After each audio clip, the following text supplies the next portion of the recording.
Okay, welcome everybody to Tech Field Day. It's our pleasure to go first this time. My name is Aaron Farragon. I'm an Executive Vice President at Asigra. Asigra is a backup software company. It's based in Toronto, Canada. It's been around 27 years. This is our 27th year that we've been in business. We sell backup and recovery software. We license it to mid-market and enterprise customers. They use the software either as a service that they get from our ecosystem of hundreds of service providers all over the world, pretty much on every single continent where business gets done. And maybe one day when there's business on Antarctica, we'll do business there too, but not yet. Or they license it and they run it in their own data centers to protect their own data, remote sites, branch offices, everything from handheld Android devices, tablets, all the way through to, of course, enterprise servers and applications, including cloud-based data like Salesforce.com and Google Apps.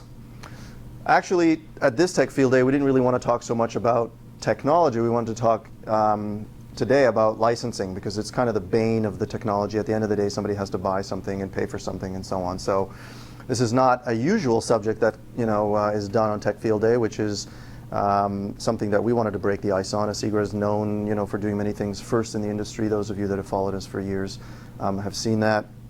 We have a bit of a track record doing that, so I guess we'll do that once again here in this wonderful audience. So what I'm going to talk about is licensing for backup and recovery software. I'm going to go through the slides pretty quickly because I know not everybody wants to go and to kind of be constantly looking at slides. If you want the decks, happy to send it to you. Just reach out to us, or Stephen can put you in touch with us and we can send them off to you.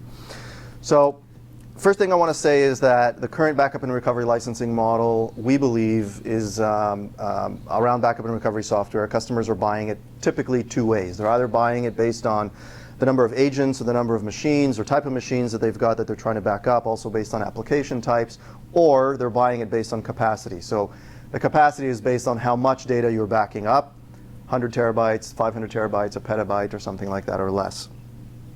We think that that license model is kind of on its last legs. It's becoming unsustainable in the short to midterm, and what we're going to present to you today is something that we've come up with that addresses that specific problem.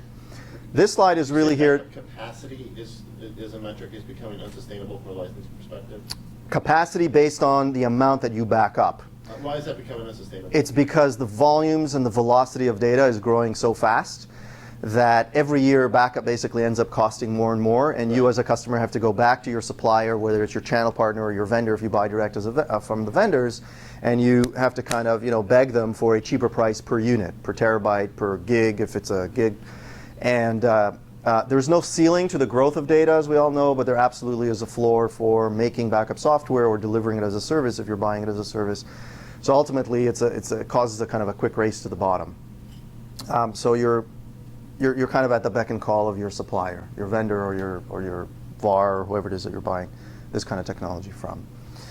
So that's the problem. This slide is really just to show that when in other markets, more innovative, more fair licensing models were introduced into their markets, usage rates pretty much went up. That's what the business history teaches us if we go and we study these various industries. And so what we wanted to do was introduce something equally that changes the backup and recovery market as well. Footnote, the current capacity-based license model, the one that you pay based on backup or how much you back up, that was actually introduced by Asigra back in 1992. Our founder was the one that started that. He was the first company, Asigra was the first company that started to charge for backup software based on how much you back up. Before that, it was all based on agents, and because Asigra's technology, you may or may not know, is agentless, he couldn't charge for agents because we don't have agents. It would have quickly put you out of business if you tried. That's right. So what we did is we went through a model and we kicked it off. At the beginning it was scoffed at and people kind of laughed because in 1992 there wasn't a lot of data. But again, I think in the last 20 years it's pretty much become the dominant way you license or people are licensing backup recovery software in the market today. So that's what this slide that I just said tells you. A lot of history of innovation. We started the backup capacity license model, and so now we're changing the market once again. The problem in the market, as I said, basically it's a multi-dimensional problem. The current capacity license model creates a problem for customers, this velocity and growth of data, but it also creates a problem for the vendors. the one around the floor. Eventually, a discount from zero is still zero, so it's not healthy for the industry if the vendors are not making enough money to do support, to be innovative, to create new technologies, to provide the right customer level service and innovation that the customers expect. You don't really want to go and back up with a vendor that's going to slowly but surely die on the vine. That's not a good position to be in. So it creates a problem for customers and a problem for vendors, so something has to change. It also creates a fairness problem. So if you're an IT shop, you've invested in IT, you're thinking about efficiency, you've trained your users, but your competitor or your next door neighbor isn't, and they're recovering a lot more data than you are, effectively today you're subsidizing them. There is no difference in price because of the capacity license model between a customer that recovers a little or a customer that recovers a lot. It's neutral. It's this, they all pay the same price. And we think that that's not fair, and as we pulled customers around, this is, what I'm showing you now is something that we've been doing research for more than 18 months now, and we've talked about almost actually more now than 500 customers. Profiles of 250 terabytes to several petabytes large. And it turns out that these customers don't recover most of their data. But in the capacity license model, you pay as if you recover 100% of your data. Very much like cable television. Who here is still on cable? Still on cable? Okay. I got 300 or 400 channels. I don't remember which one at home. I pay my $75 every month, and I pay as if I watch 400 channels every month, 24 hours a day, but obviously... If you lived on this side of the border, it would cost more. It would cost more? Yeah. Really? Okay, so... $75 a month? That's considered a good deal. Wow.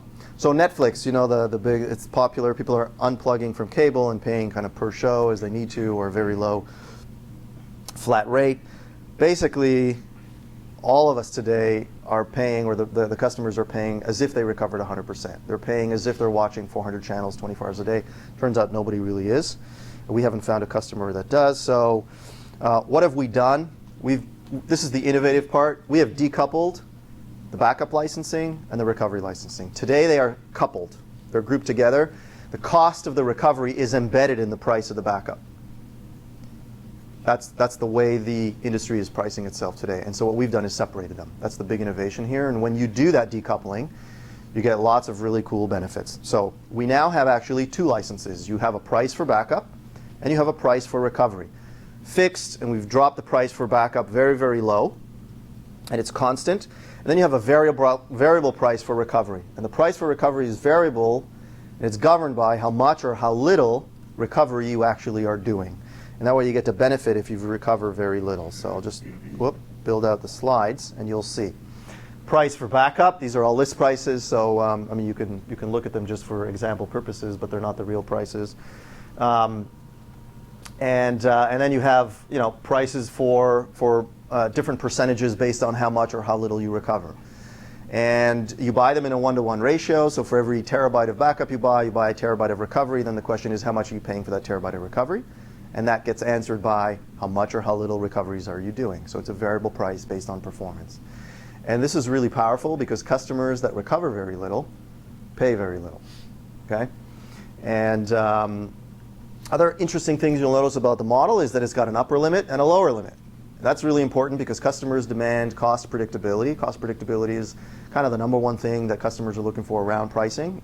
In our research, they need to know how much they're going to pay next year. So by putting upper and lower limits, cost predictability is delivered because at the worst case scenario, you're going to pay based on 25%, recovering 25% of your data, but you'll never pay to recover more than 25% of your data, which is really interesting because today customers are paying as if they're recovering 100% of their data. So what we're doing is we're taking them down to 25%, and it can only go cheaper. There's a floor, there's a lower limit at 5% because we have employees and families that we have to feed. I have 3 children and a wife, and they need to buy and eat things, and so we have to fund them too. And so even if you recover less than 5%, you're still going to pay as if you recovered 5% of your data. So this is first time in the industry, quite innovative. It's much more fair, not more fair, but it finally is fair. So you pay based on how little you recover. The percentage is the percentage of the data that you've backed up, all the data, including very old backup data that you have.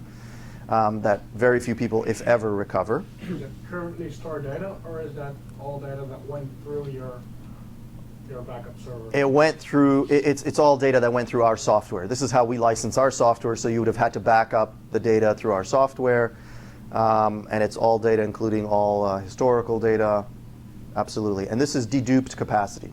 So if you have 100 terabytes and it gets deduped to just using a 3-to-1 ratio as just a typical ratio, let's say you had 33 or 30 terabytes, it's what percentage of that 30 terabytes are you actually recovering during the year? And these are real production recoveries. So okay? that percentage of that 5% is 5% of your volume over a whole year. Over a whole year Okay, thank you. of real production recoveries. Okay. And so how do we then measure how much data you're actually recovering? Well, the software comes with a tracking tool. We track information about your recoveries.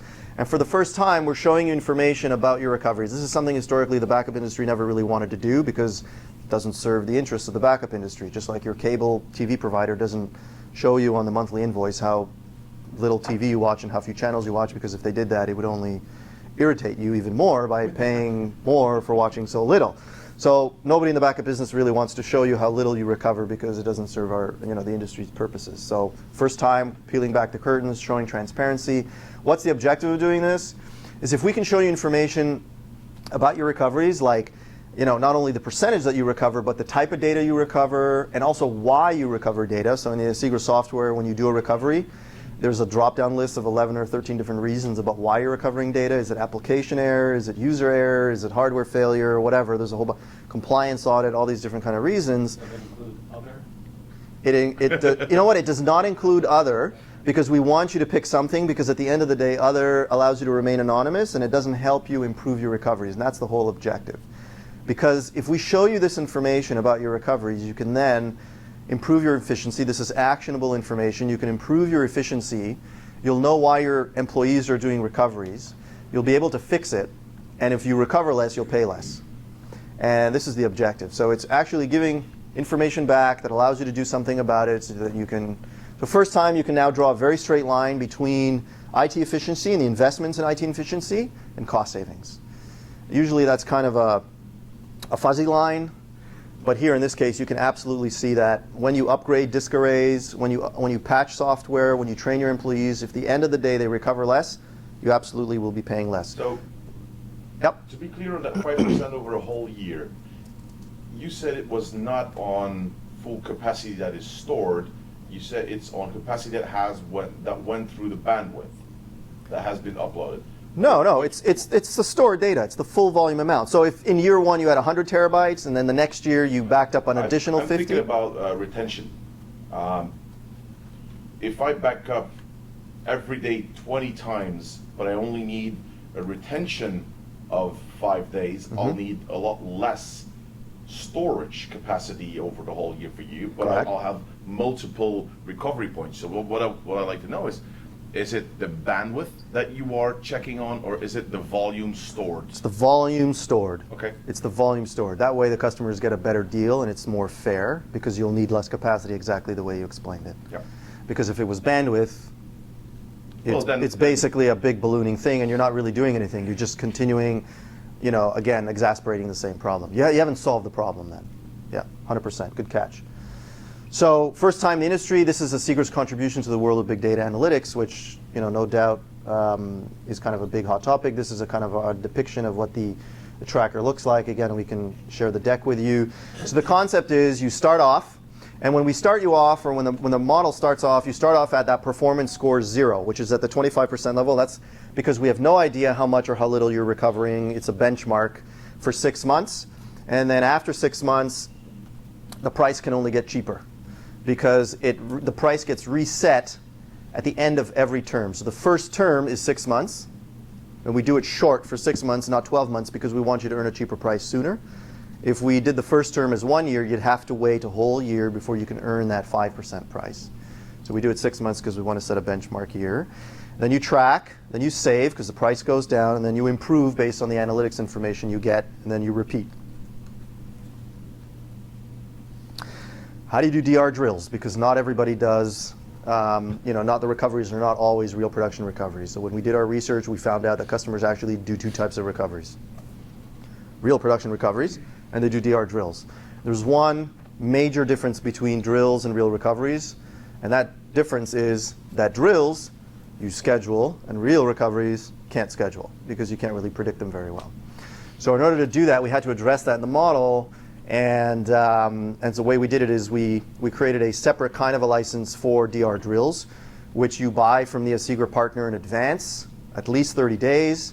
And 30 days is okay, because when we did our research, we asked how much in advance do you do your DR drills, and we got answers of typically between 4 to 6 months in advance. They schedule their drills with their DR providers, How does that go? IBM. Sorry? Can you get us through the process of a recovery drill? Sure. You basically happens? it's the same software. There's nothing magic. I There's mean, no is it different someone software. physically recovering everything? If the DR drill calls for you to recover everything, then you would need to recover everything. But it is someone doing it once a month, a person doing it manually once a month. It doesn't have to be once a month. It's you're the customer. It's what so the concept was the design approach was no unnatural act. That's what we wanted to achieve. No unnatural acts by the customer. So if you're scheduling drills in advance, you'll schedule drills in advance. It's just at least 30 days here. I was looking for, is it scheduled as in it is automated, or is it someone that does it on his schedule? No, it's somebody that does it on their schedule. Just like today, you would call up your DR provider. Let's say you've got, I don't know, you use HP or IBM or some other provider to do your DR sites. You'd call them up and you would say, hey, I need to schedule a DR recovery drill in your location at your hot site in, I don't know, 2 months, 3 months, 6 months, whatever that time is. And we're going to be recovering, this data or this volume of data, right? And usually you call up Iron Mountain or one of these providers and they ship the tapes to that site, and then they set up the site for you in advance before you show up, and then you plug in the tapes or however it is that you're doing your recoveries, and away you go, and that's your DR drill. And you stay there, I don't know, 3 days, 5 days is kind of the typical amount to do your drill. So is this offering, as you're describing, you're actually shipping tape out to the site? Or No. you're saying that in a pre-authorized, pre-scheduled recovery, you're going to offer a lower cost per gigabyte transfer? Exactly that. But we're not doing it, of course, because we're not a service provider. Service providers that deliver a service based on our technology Transfer costs on would. your platform, you're built on IBM Smart Cloud, so are you storing, is this basically some object abstraction layer for object storage on the back end? No, we're not built on IBM Smart Cloud. IBM Smart Cloud is purely a back end that you can run the Asigra software on. Asigra is purely a software company. We don't deliver any cloud backup services. Nobody backs up to us. What we do is we sell our software. We license it to service providers like Verizon Terramark or NTT or Savis or Telecom Italia or Telecom Austria or these kind of service providers, okay? And they deliver a cloud backup service based on our technology, okay? So we sell to them. Now, sometimes they have customers that say, yeah, very nice, but I don't want to back up my data to some third-party service provider. I want to back up to myself, so that the end customer then goes to our partner and says, I'd just like to buy the software, please, and then they either have their own hardware, their own cloud that they install it on wherever they want to go. Okay? Maybe that's worth actually, you can't even talk about shift and price change, but not really what you are. What our business model was. Well, Good. who you are, but you were sold to service providers to offer hosted backup services. Now, the licensing model that you're charging them is based on recovery, and they have a choice to pass that through to customers like us. Correct, but there are also customers that don't buy a service based on Asigra. They just buy the Asigra software from those partners. Okay. So it's not just software that's sold to service providers, it's software that's also sold to enterprises. So for via example, those I could partners. take with my own OpenStack install, I could throw a Asigra on the front of that and use it as effectively internally hosted DR for remote sites. Absolutely. Okay. Yeah, that would be kind of a private cloud implementation of our product, which is different than going to one of our service providers that's using our product and saying, I'd like to back up to you for That whatever is amount of true. data. That is different. Yeah. So, so DR drills are addressed in that way. Separately, the other interesting thing about the model is that when we calculate that percentage of how much you recover, we only include successful recoveries. So we have the red, amber, and green light, like every backup software does, and we know when a recovery has actually been successful. And when we calculate that percentage, we only include the green ones. the successful ones, because there's no point, and it's not fair to charge you for that successful recovery if the whole point is about being able to be successful. Also, if the fault is from a tape, or because if you have a failed tape. Media errors, absolutely. So if it's not successful, our software, it doesn't trigger into the calculation of the percentage, only if it's successful. Even if it's a user problem. Even if it's a user problem. Now, if he recovered the wrong file, the file has still been restored successfully. Whether it's useless to you because you meant to recover that file and not this file, it still gets included. But if it's not successful, it doesn't get included in the percentage. Again, the whole point is to be fair to the customer. So another interesting feature of the model is the waiver. There is a waiver for the single largest recovery event during the year. So if you have a catastrophic event, or you don't, you just have one single recovery which is bigger by, a little bit than all the other ones, it gets excluded from the calculation. We keep a high watermark, and at the end of the year when we calculate the percentage, we take the highest one, the peak, and we throw it out, and then we calculate question. So, all the pricing stuff's interesting, I'm sure. Is there any technology that you can discuss which differentiates you from the rest of the world? I think that Tech Field Day delegate may be interested in. Yeah, we can talk about that. I'm going to finish this. This is kind of innovative for us. That's really what our presentation was about. But I can absolutely, I'll wrap this up quickly and then give you some. Unless people want. Unless. No, please go into technology. Okay. So this is just some summary slides about why it's more fair, and the recovery license model is different than traditional licensing models. These are the cost curves. Basically, on the right side, as you add more capacity, your costs keep going up. Typical growth rate at 20% in the middle, and the bottom one is a cost curve around RLM. It goes up, flattens out, begins to decline because the major cost metric is now recovery and not backup. A summary. Immediately they get savings, they get operational efficiency from the analytics that they learn about their environment, and the savings are sustainable over a long period of time because it's based on recovery, it's not based on backup. These are just basically cost examples showing you how the prices keep going down. So what RLM is and what it's not, it's definitely not hostage taking. So just to make sure that everybody understood, sometimes there's a misconception. People think that you pay when you recover, when you need to recover. It absolutely is not that. You have unlimited recoveries. You can recover as much as you want. And it's very much like car insurance. At the end of the year, your insurance agency calls you up and says how many speeding tickets, how many traffic accidents did you get into? And based on how many or how few of those you got into, that's what sets your price in the following year. So it's all performance based, and so this is basically it.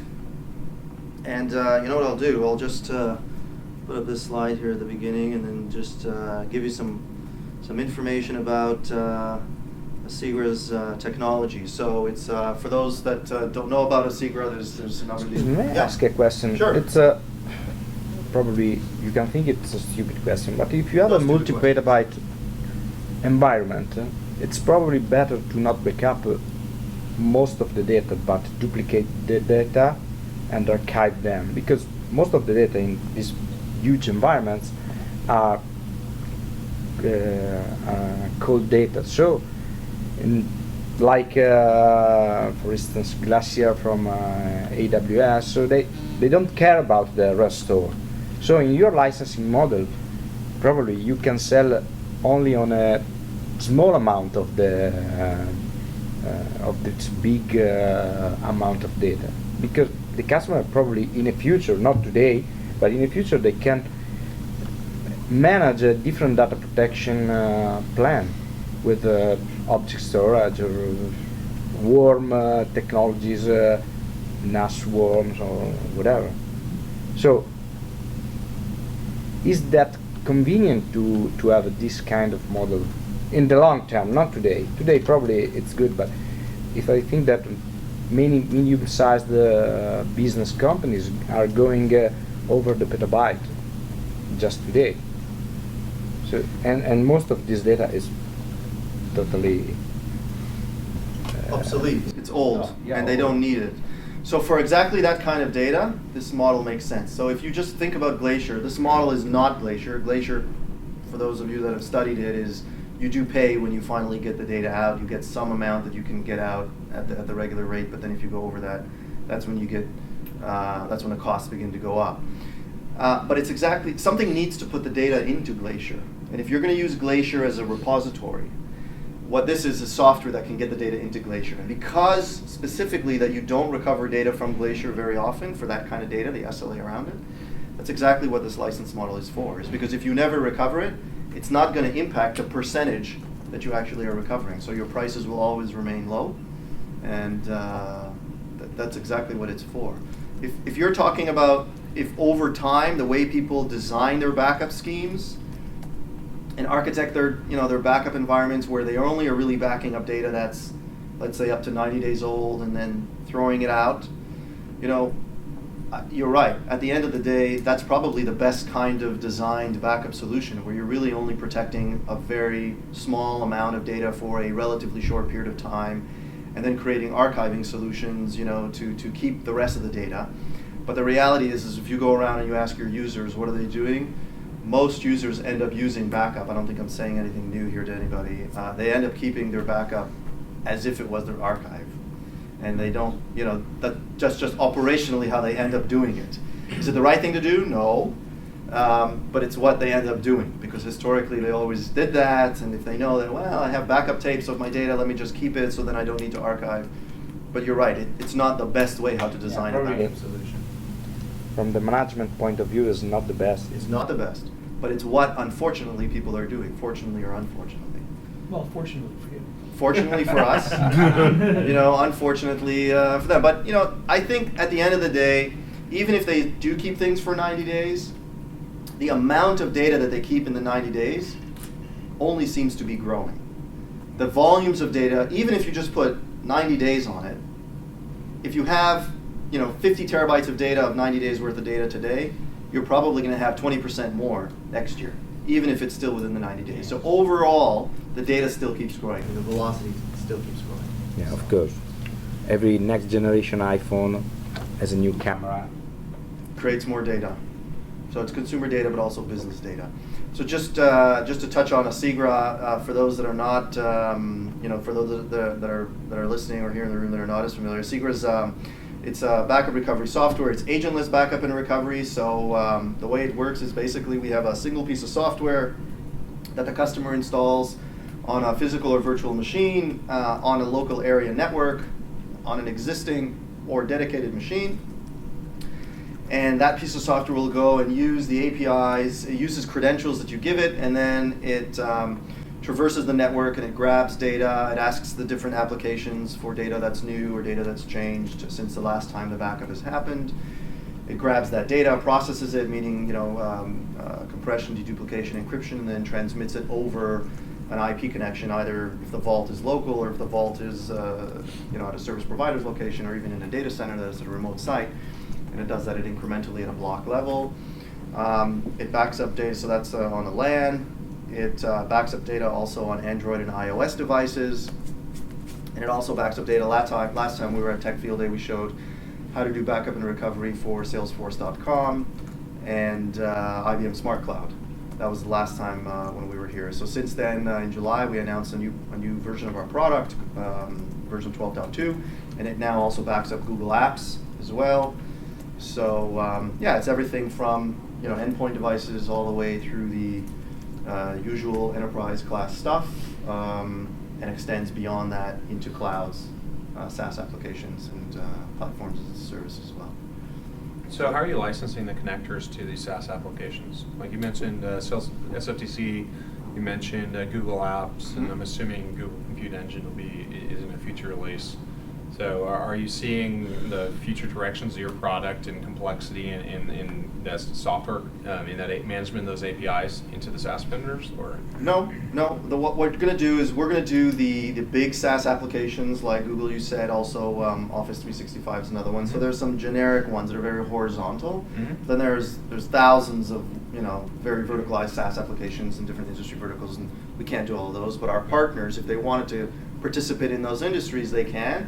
So we create an SDK for them, and then they can write some glue between our app and whatever that SaaS app is. It doesn't change the pricing, so backing up Salesforce and Google Apps in the current release, it doesn't affect the price. The price is still based on the capacity. And we haven't done away with the old model being the CLM, capacity license model. It's just it's able to grab more data. But getting back into the technology, what are the challenges when you're? I'd like to hear your opinion on this, and if there's any differentiating as to your technology. So, say I'm backing up information out of Google out of Google Apps. Say maybe I use hosted Google Mail and then Google Docs. As backups obviously have user information and the ability to segregate data before those users. How do you actually execute a recovery for a single a single file for a single user in Google Apps? Don't have it here to show you, but Whiteboard behind you. just The whiteboard right behind you. Yeah, use the whiteboard. We love whiteboards. I don't think I can explain it by whiteboard. It's basically using their own credential Mhm. that they have. So if they can only see their own data, then So you synchronize in the independent user credentials of Correct. the user of that service. or if they're the administrator and they can see, all the different data from all the different users, you can also use that credential. Okay. It's not unlike what we do with Microsoft today. So if you're an individual user and you wanted to recover your own data on the LAN, forgetting about Google Apps for a second, you're going to use the credentials that you have on that network, and you'll only be able to recover data if your administrator that set up the Asigra backup software allows you to do your recoveries or not. Okay. Different admins manage their networks and their users differently. Some allow their users to do, some don't allow their users to do. It's the same thing here. If your admin is allowing you to recover your data from Google Apps, then you'll be able to recover it, and only your data. How would my end user see that? So I'm an end user. I'm using Google Docs on my iPad Yeah, and whatnot. they- And I shared a file out. Someone screwed the pooch on it, right? Sure. And the data's gone. What interface? Do I see like an extension to my Google Docs interface? No. There's an Asigra. Now I understand your question better. So there is an Asigra GUI. Okay. And you would log into your Asigra GUI, you would type in your name and your credentials, and of course it would know that you can only see your data, and then it would have a list of your files and directories and, what do you say, calendars, or doesn't matter, whatever your data is. And then you would see a list of the generations of the files. If you wanted to keep multiple generations, let's say you did, and you pick the ones that you wanted to, and the default is restored to where it was originally backed up from, although you can restore it to a different UNC path if you wanted to. Do you have any user examples of integrations into the SaaS platform? For example, other SaaS vendors, like Box actually has a really great integration with Salesforce.com.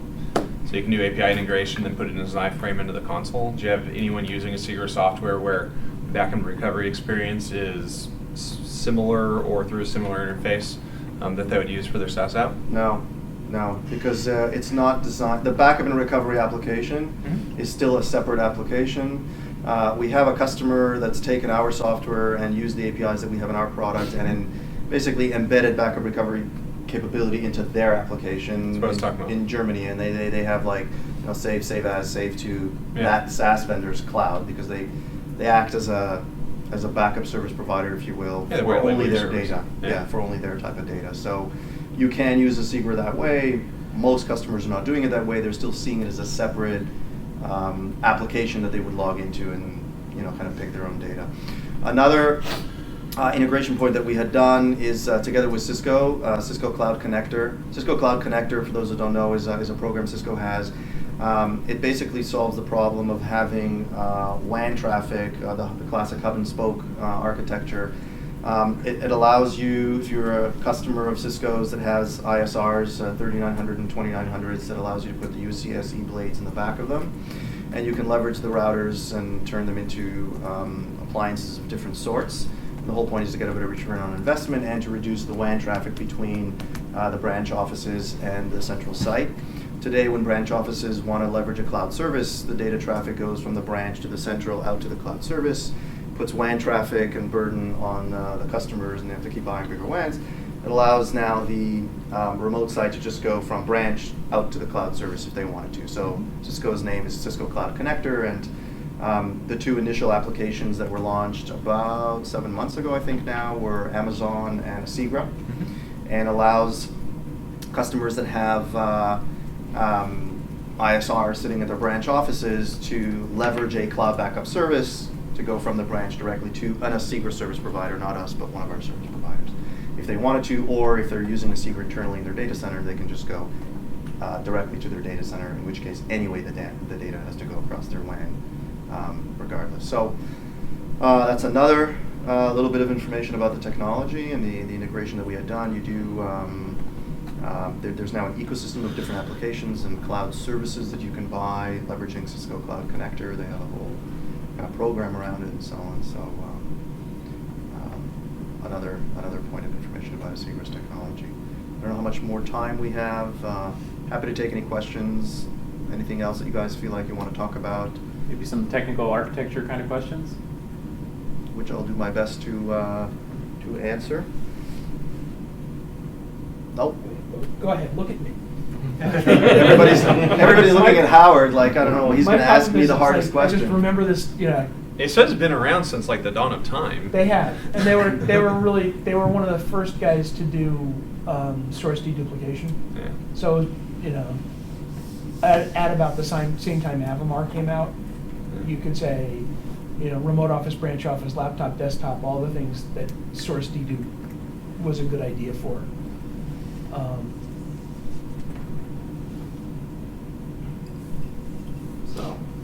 But So the backends that it connects into. So, I was just reading some stuff on the Wikipedia about you guys and product pages.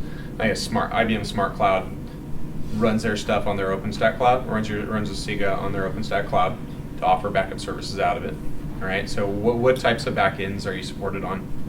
Or am I just totally inferring the wrong thing? No, I think you might be, because Asigra you can run on, it's actually agnostic. It's basically an application. It runs on inside an operating system, and it sees data in a file system.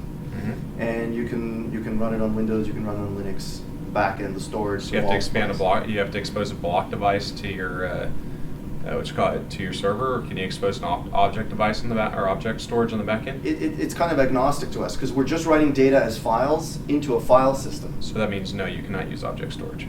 Cannot use object storage. We need a file Can't use system. it directly. You can use something like SFFS or Yeah. a layer on top of Correct. it. Still use. You have to abstract it though. Yeah. Present a block device. To That's the right. We will block not write or- directly blocks into a block storage. We will write files into a file system. If the file system underneath it happens to be using object storage, then it's object storage ultimately at the end of the day, and so on.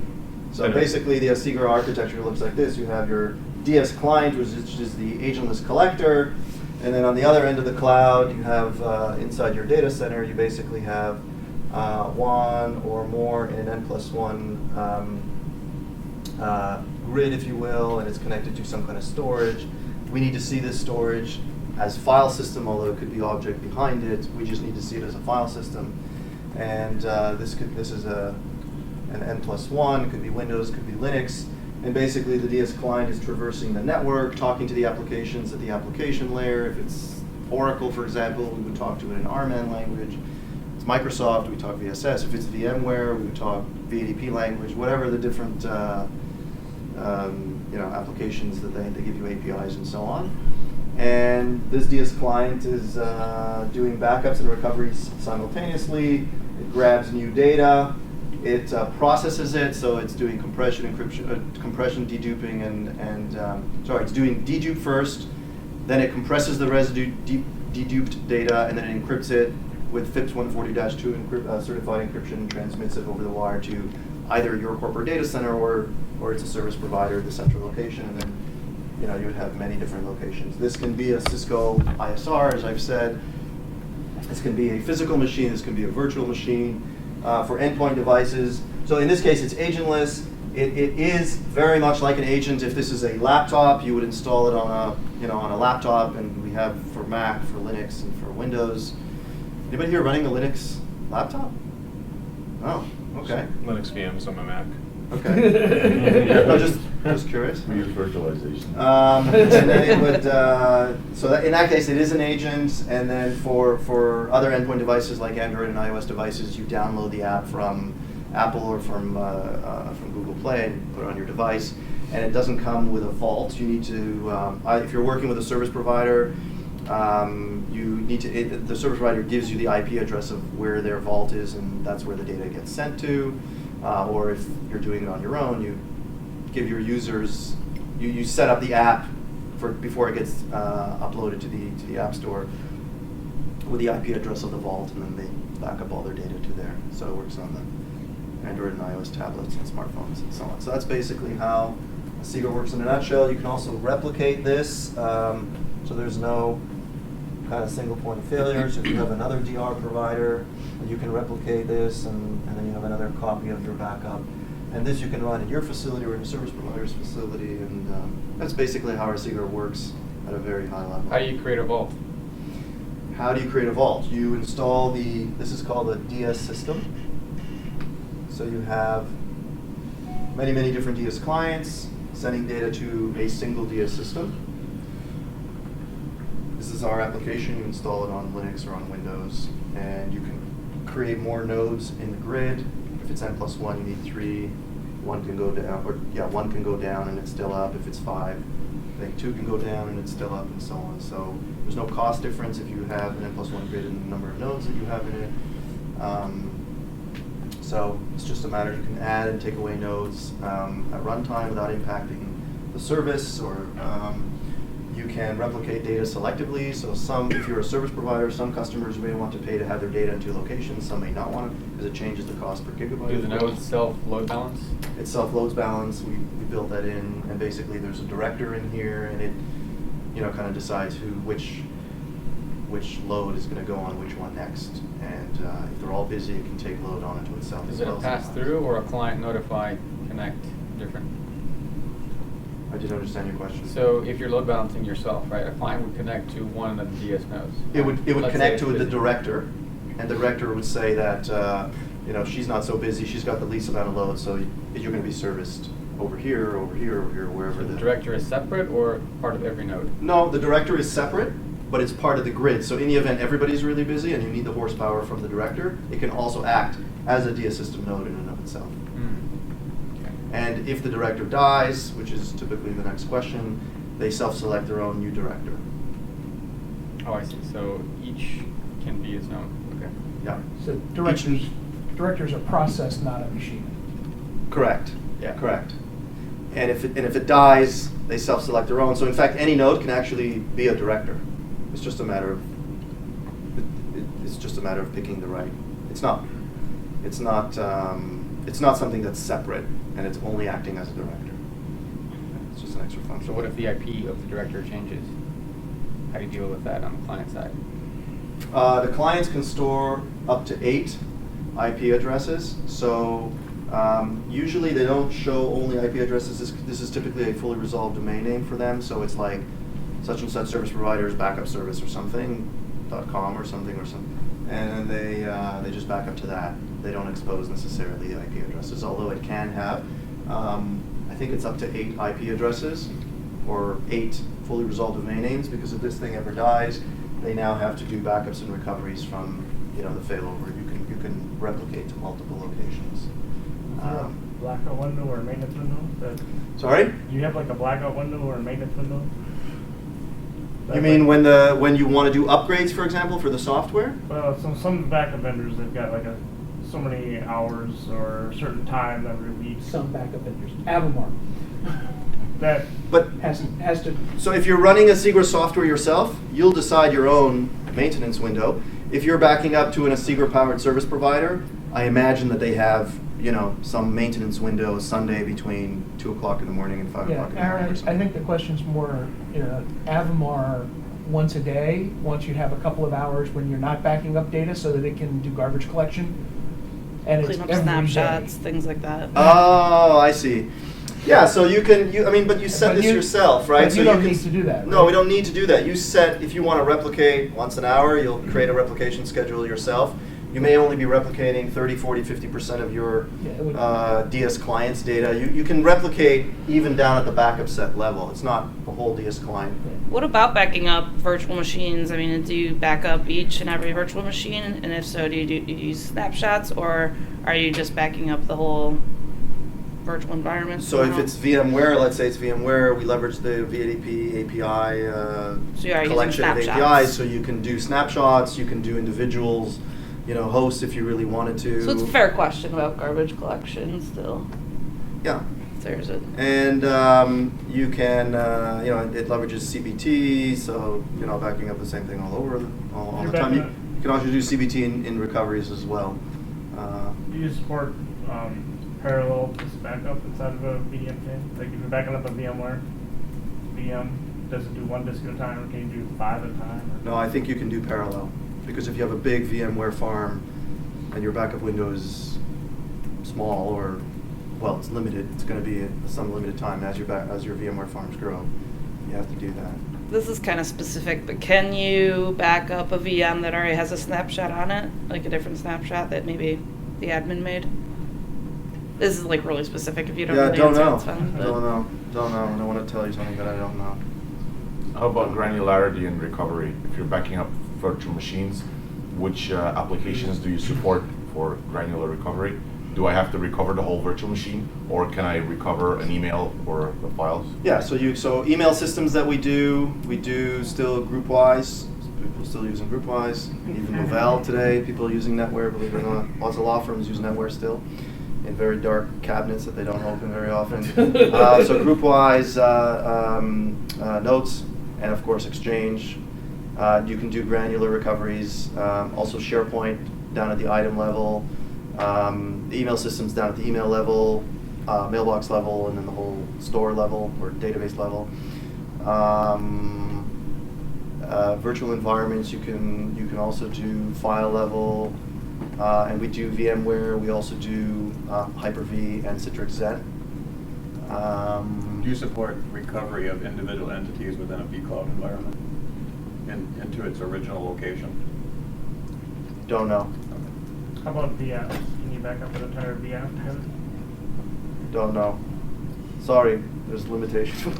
Well, so Don't it know that. does whatever VDP does, right? I mean, It essentially. uses the VADP API. So if VADP allows you to do it, it probably allows you to do it. There's a lot of development engineering, but I don't want to tell you something I don't know 100%.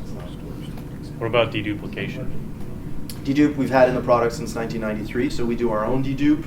VMware has recently added CBT, which is kind of a dedupe. I mean, it's change block tracking, so and we do that. We leverage that API not only for backup purposes, but we also leverage it for recovery purposes. So you can actually avoid recovering everything if you know, because you can keep track of what blocks have changed. You only need to recover those blocks that have changed as well. So it's quite a useful API. When you replicate between different sites, is there any optimization going on?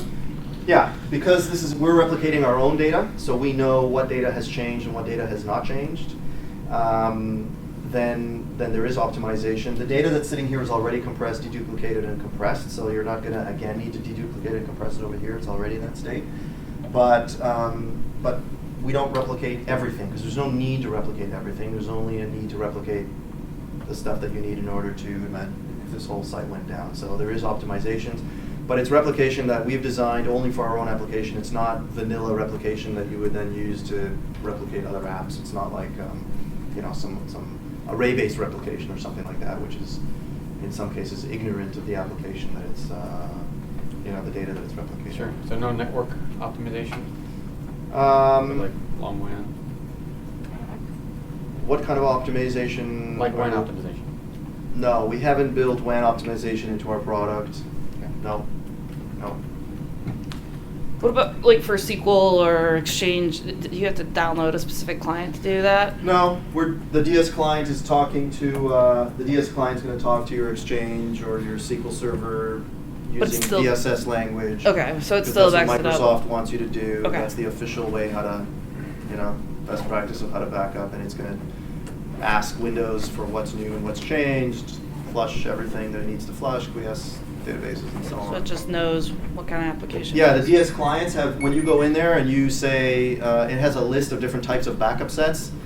And if you have Oracle, if you have Exchange, if you have, Microsoft type backup sets, SharePoint and so on, if you have NetWare, if you have... So you have to like put that in the category that it goes into, put that server or whatever? No, there's a list and it knows that this is Oh, an okay. AS400 and this is a group-wise server and this is a node server. I don't know why you'd have both, but let's say you did, or NetWare or something like that. But and then you would say, I want to create a NetWare backup set, and this is my, NetWare 311? No.